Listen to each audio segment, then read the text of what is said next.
গজাগুলোকে খাওয়ার সময় ভাবতাম এইগুলো কিভাবে বানানো হয়েছে, কারণ বাইরে থেকে ভীষণই শক্ত শক্ত হয় আর ভেতরে কি বলবো একদম নরম, তো রসে ভর্তি। তো এই জিনিসটা আমার ভীষণই ভালো লাগতো। তো আজকে দেখুন সেইভাবে বানিয়ে ফেলেছি। কতটা জুসিভাবে তৈরি হয়েছে ভেতর থেকে সেটা আপনাদের আমি ভেঙে অবশ্যই দেখাবো। আর বাইরে থেকে দেখুন কতটা পারফেক্ট দেখাচ্ছে জিনিসটা, খুব সুন্দরভাবে লেয়ারগুলো খুলেছে। আর যেভাবে মোটামুটি দোকান থেকে কিনে খাই ঠিক সেভাবেই কিন্তু হয়েছে। তো আজকে রেসিপিটা একদম সহজ করে দেখিয়েছি, আশা করি আপনাদের সবারই ভালো লাগবে। রেসিপিটি প্রথম থেকে শেষ পর্যন্ত দেখবেন, যদি ভালো লাগে সেটা কমেন্ট করে জানাবেন, সাথে সাথে ভিডিওতে একটা লাইক দিয়ে চ্যানেলটিকে সাবস্ক্রাইব করে নেবেন। পাশে থাকা যে বেল আইকনটা থাকবে ওটাতে প্রেস করতে ভুলবেন না। তাহলে চলুন আজকে রেসিপিটি দেখে নেওয়া যাক। গোজাগুলোকে বানানোর জন্য আমি এখানে আটা আর ময়দা দুটোকেই মিশিয়ে নিয়েছি। তো আপনারা চাইলে শুধুমাত্র আটা বা শুধুমাত্র ওই ময়দা দিয়েও বানাতে পারেন। তো আজকে আমি দুই মিশিয়ে রেখেছিলাম, ওখান থেকে মোটামুটি 2 কাপ নিয়েছি। তারপর দিয়েছি আমি লবণ, অল্প করে দিয়েছি, এটা না দিলেও কিছু না, কিন্তু আমি দিয়েছি একদম অল্প করে দিয়েছি। সাথে দিয়েছি বেকিং পাউডার, হাফ চামচের একটু বেশি আমি দিয়েছি, আশা করি আপনারা দেখেছেন। বেকিং পাউডার আমি দিয়েছি। তারপর এখানে দিয়েছি ঘি, তো 3 থেকে 4 চামচ তো হয়েই যাবে। একটু বেশি করে ঘি বা তেল যে কোনো একটা মোটামুটি দিতে হয়। তো একটু বেশি করে দিয়ে একটু সময় নিয়ে এভাবে মিশিয়ে নিতে হবে। ভালো করে মেশালে একদম দোকানের মতোই তৈরি করে নেওয়া যায়। আর এখানে ঘিয়ের বদলে তেলও দেওয়া যায়, একই কথাই বলছি আমি। তো সব কিছুকেই ভালোভাবে মিশিয়ে নিতে হবে। তো একটা সময় দেখা যাবে এই আটা বা ময়দা যা কিছু রয়েছে ওইগুলো কিন্তু একদম ভেজা ভেজা মনে হবে। তো এইভাবে মেখে নিলে কিন্তু সহজেই একটা শেপ দেওয়া যায় শুকনো আটা বা ময়দাকে। তো এইভাবে অবশ্যই কাজটি করে দেখে নেবেন। তো এইভাবে মেখে নেওয়ার পর আমি জল দিচ্ছি। তো জল কিন্তু বেশি লাগে না, অল্প অল্প করে জলটাকে দিয়ে একটা ডো মেখে নিতে হয়। আমি খুব বেশি নরম বা খুব বেশি শক্ত করে মাখাবো না, মিডিয়াম সফট যেটা বলে ঠিক সেভাবে কিন্তু আমি ডোটাকে মেখে নেব। তো এইভাবে অবশ্যই বুঝে শুনে জলটাকে দিতে হবে, একেবারে কিন্তু অনেকটা জল দেওয়া যায় না, এতে করে নরম হয়ে যায়। তো অবশ্যই একটু খেয়াল করে কাজটি করবেন।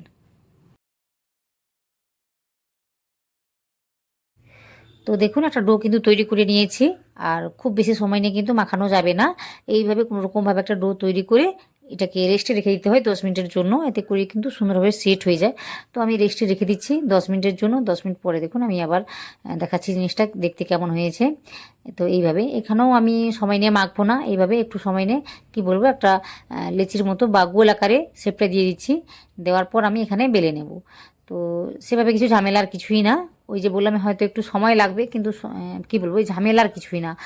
তো এটাকে নিয়ে আমি বেলে নিচ্ছি, হালকা হাতেই বেলে নিচ্ছি। আর কতটা সফট হয়ে গিয়েছে দেখুন। তো এই জন্য বলছিলাম মিডিয়াম সফট যেটা বলে ঠিক সেভাবে কিন্তু ডোটাকে মেখে নিতে হবে। আর বেকিং পাউডারটা দেওয়ার কারণে কিন্তু এই ডোটা কিন্তু ভীষণই হালকা হয়ে গিয়েছিল। তো অবশ্যই এইভাবে কাজটি করে নিতে হয়। তো একটা মোটামুটি রুটির আকারে বেলে নিয়েছি, বেলে নেওয়ার পর 4 ভাগে ভাগ করে নিয়েছি।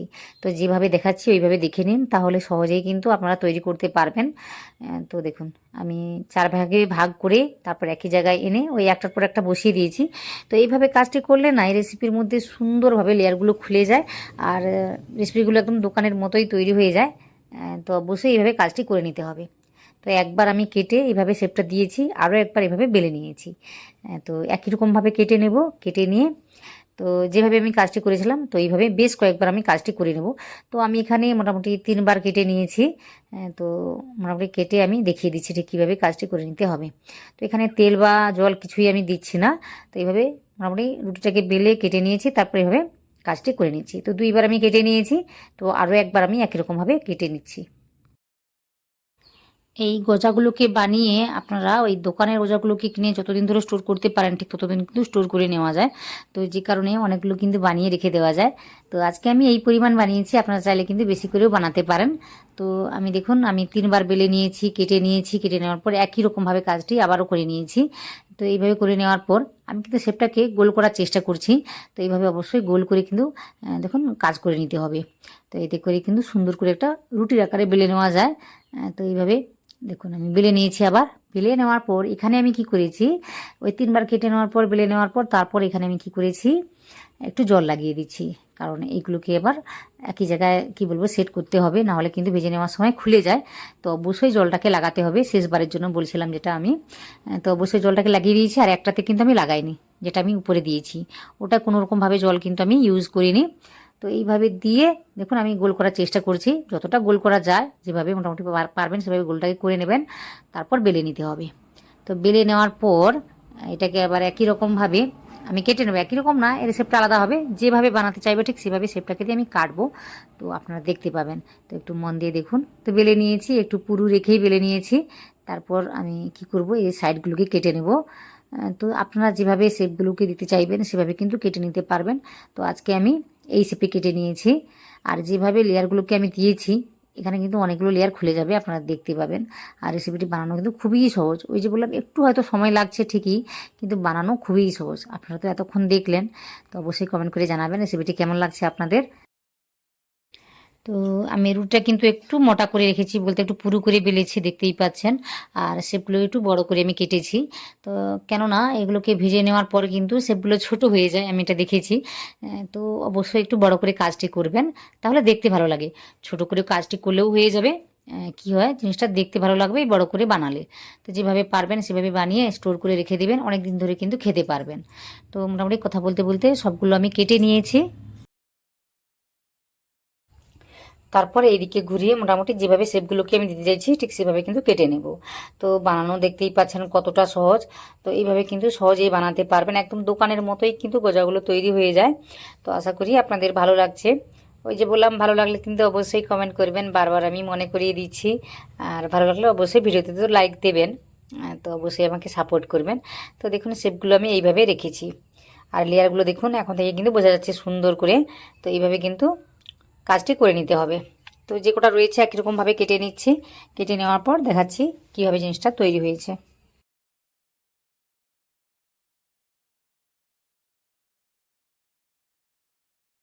মোটামুটি সব কটাই কেটে নিয়েছি, তৈরি করে নিয়েছি, আর একটা প্লেটে তুলে নিয়েছি। তো দেখতেই পাচ্ছেন লেয়ারগুলো কতটা সুন্দরভাবে বোঝা যাচ্ছে। তো ওইদিকে কী করেছি, একটা সিরাপ বানিয়ে নিতে হবে। তো যে কারণে আগে থেকে একটা আমার সিরাপ বানানো ছিল, বলতে আমি ওই যে গোলাপ জামুন মিষ্টি বানিয়েছিলাম, তার সিরাপটা বেঁচে গিয়েছিল। তো সেটা কিন্তু অনেকটাই ঘন হয়ে গিয়েছিল, তো সেটাই নিয়েছি। আর সাথে কি করেছি, আমি ওই যে এলাচ দিয়েছি আর একটু চিনি দিয়েছি, যেহেতু ঘন করে এই সিরাপটাকে বানাতে হয়। তো আপনারা কি করবেন, 1.5 কাপ চিনি নেবেন আর 1 কাপ জল দিয়ে সুন্দর করে একটা ঘন করে কিন্তু সিরাপটাকে বানিয়ে নেবেন। এখানে সিরাপটাকে বানিয়ে নেওয়ার জন্য, বলতে পারফেক্টভাবে বানিয়ে নেওয়ার জন্য যা যা লাগবে সব কিছু দিয়ে কিন্তু আমি সিরাপটাকে বানিয়ে নিচ্ছি। তো এখানে দেখতেই পাচ্ছেন আমি 1 মুঠো চিনি দিয়েছি, সাথে 2টো এলাচও দিয়েছি। আগে থেকে এলাচ দেওয়া ছিল কিন্তু ওটা আমি ফেলে দিয়েছিলাম, তো যে কারণে আরও 2টো এলাচ দিলাম। দিয়ে এইভাবে চিনিটাকে দিয়েছি, দিয়ে একটু ঘন সিরাপ বানিয়ে নিচ্ছি। আমি 1 তার বা 2 তার এইভাবে কিছু করব না, কিন্তু বেশ ঘন হবে, কিন্তু কাছাকাছি 1 তারের মতো। তো দেখতেই পাচ্ছেন। তো এইভাবে কিন্তু চারচেটে একটা সিরাপ বানিয়ে নিতে হবে। তো বানিয়ে নিয়েছি। তারপর আমি ফ্লেমটাকে অফ করে দিয়েছি, দিয়ে না আলাদা একটা বাটিতে নিয়ে রেখে দিচ্ছি। ঢেকে রেখে দিতে হবে, যেন গরম থাকে সেদিকে খেয়াল করতে হবে। তো দেখতেই পাচ্ছেন কতটা ঘনভাবে সিরাপটা তৈরি হয়েছে। তো আশা করি আপনারা সব কিছুই বুঝতে পেরেছেন। অনেক সময় দেখা যায় বাড়িতে মিষ্টি বানাতে গেলে সিরাপটা কিন্তু বেঁচে যায়, অনেক সিরাপ কিন্তু বেঁচে যায়, তো এগুলো আমরা ফেলে দিই। তো ফেলে না দিয়ে কিন্তু এইভাবে রেসিপিগুলোকে বানিয়ে রেখে দিতে পারেন সহজেই। মোটামুটি কোনো কিছু আর ফেলে দিতে হয় না, কাজে লেগে যায় মোটামুটি। তো এইভাবে আমি কাজে লাগিয়ে ফেলেছি আজকে। তো এখানে দেখুন আমি তেলটাকে বসিয়ে দিয়েছি, আর ওই যে ইন্ডাকশানের ফ্লেমটা ছিল ওটাকে না কমাতে আমার মনে ছিল না। তো অবশ্যই একদম কমিয়ে দিতে হবে, তেলটা যেন হালকা গরম থাকে সেদিকে খেয়াল করতে হবে, খুব বেশি গরম করা কিন্তু যাবে না। তো এখানে দেখুন মোটামুটি আমি ফ্লেমটাকে একদম কমিয়ে দিয়েছি, তারপর এগুলোকে দিচ্ছি, দিয়ে মোটামুটি একটু সময় নিয়ে ভেজে নিতে হবে। আর এইদিকে মোটামুটি বৃষ্টি পড়তে শুরু করে দিয়েছে, তো ওটাই আপনাদের আমি দেখিয়ে দেব। তো বেশ আলোটা ছিল, সব কিছুই ভালো লাগছিল, হঠাৎ করে বৃষ্টিটা চলে এসছে। তো ওটাই আপনাদের আমি দেখিয়ে দিচ্ছি, যে কারণে একটু লাইটের তো অভাব হচ্ছেই। ওইদিকে বৃষ্টি হচ্ছে আর এইদিকে আমি এই মিষ্টিগুলোকে বানাচ্ছি। তো মোটামুটি এক ধরনের মজাও তো হচ্ছে। তো চলুন ওদিকে রেসিপিটি কেমনভাবে ভাজা হচ্ছে বা কীভাবে কী হচ্ছে একটু দেখে নিই। তো এইদিকে দেখুন মোটামুটি আর এগুলো ভেসে উঠেছে। তো মোটামুটি 1 থেকে 2 মিনিট কিন্তু হয়ে গিয়েছে, আমি কোনো রকমভাবে উল্টাইনি কিন্তু কোনো কিছু। তো এখন কিন্তু উল্টে দিচ্ছি। নিচের দিকটা যখন শক্ত শক্ত হয়ে যাবে তখন কিন্তু উল্টে দিতে হয়, তার আগে হাতটা লাগালে বা খুন্তি লাগালে ভেঙে যাওয়ার একটা ভয় থাকে। তো দেখতেই পাচ্ছেন মোটামুটি একটু শক্ত শক্ত হয়ে যেতেই কিন্তু আমি উল্টে দিচ্ছি।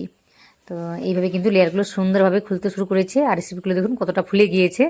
তো অবশ্যই আমি যে মাপগুলো দেখিয়েছি ওইভাবে উপকরণগুলো নেওয়ার চেষ্টা করবেন, এতে করে কিন্তু রেসিপিটি একদম দোকানের মতোই তৈরি করে নেওয়া যায়। তো আশা করি আপনাদের সব কিছুই ভালো লাগছে।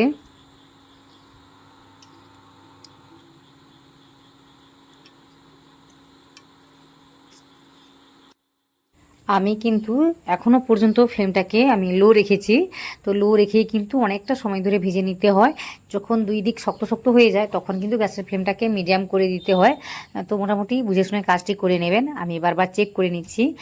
তো এইভাবে যখন দেখেছি যে কি বলবো রেসিপিগুলো বেশ শক্ত শক্ত হয়ে গিয়েছে, তখন কিন্তু গ্যাসের ফ্লেমটাকে মিডিয়াম করে দিয়েছি। দিয়ে এইভাবে উল্টে পাল্টে লাল করে ভেজে নিচ্ছি। যেহেতু এই রেসিপির মধ্যে আটা মেশানো আছে, সহজেই কিন্তু কালারটা চলে আসে, সেই দিকে একটু খেয়াল করতে হবে। তো দেখুন এইভাবে উল্টে পাল্টে আমি ভেজে নিচ্ছি, আর লেয়ারগুলোকে দেখুন কত সুন্দরভাবে খুলে যাচ্ছে। তো এইভাবে অবশ্যই কাজটি করে নিতে হবে, আর সহজে হয়ে যায়, কোনো রকমভাবে চিন্তার কিছুই নেই, সহজেই কিন্তু এই রেসিপিগুলোকে তৈরি করে নেওয়া যায়। তো একটু লাল লাল করে ভেজে নিয়েছি। তো মোটামুটি বুঝে শুনে কাজটি করে নেবেন। খুব বেশি কালার চলে আসলে কিন্তু পরে রেসিপিগুলো নামিয়ে নেওয়ার পরে আরও কালারটা ডার্ক হয়ে যায়, তো সেদিকে অবশ্যই খেয়াল করতে হবে। তো এখানে দেখতেই পাচ্ছেন বেশ কয়েকটা কিন্তু সুন্দরভাবে ভাজা হয়ে গিয়েছে। তো এইগুলোকে আমি প্রথমে তুলে নিচ্ছি। তো বুঝে শুনে কাজটি করে নিতে হবে। শেষের কয়েক মিনিট বলতে 1 থেকে 1.5 মিনিট কিন্তু গ্যাসের ফ্লেমটাকে হয় মিডিয়াম রাখবেন, না হলে ওই হাই রাখবেন। এইভাবে কাজটি করলে কি হয়, কালারটা তো সুন্দরভাবে চলে আসে, সাথে সাথে ভেতরে যদি এক্সট্রা তেল থাকে ওটা কিন্তু বেরিয়ে যায়। এই রেসিপির মধ্যে যদি তেলটা বেশি থাকে, তো মোটামুটি মাথায় রাখবেন যা কিছু বলেছি। তো এইভাবে কাজটি করবেন, তাহলে একদম দোকানের মতোই তৈরি করে নেওয়া যায়। বারবার আমি কি কথাই বলছি।